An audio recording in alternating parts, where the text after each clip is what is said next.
Former Illinois Governor Rod Blagojevich decided to keep his mouth shut to the jury. Blagojevich has promised for months that he would take the stand in his own defense, and so did his lawyer, Sam Adam Jr. Did I get up in my opening statement and tell them he was going to testify? Yes, I did. Did I believe at the time that I said that he was going to testify? Yes, I did. Have times changed?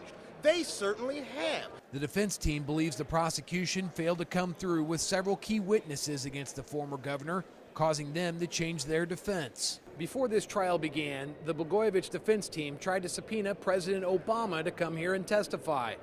Now they've decided that no one will testify in the defense of the former Illinois governor because they believe the prosecution hasn't proved a thing.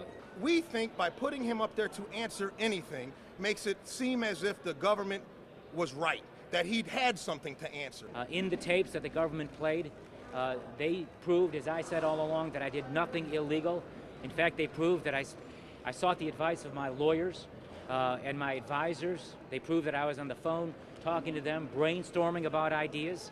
Yes, they proved some of the ideas were stupid, but they also proved some of the ideas were good. The idea not to do anything could backfire.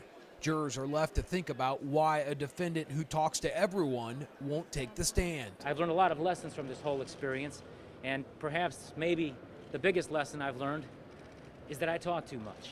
Now in closing arguments, the prosecution must convince the jury that Blagojevich did commit a crime without cross-examining him, and the defense team must prove that the prosecution hasn't proved anything. Mark Carlson, The Associated Press, Chicago.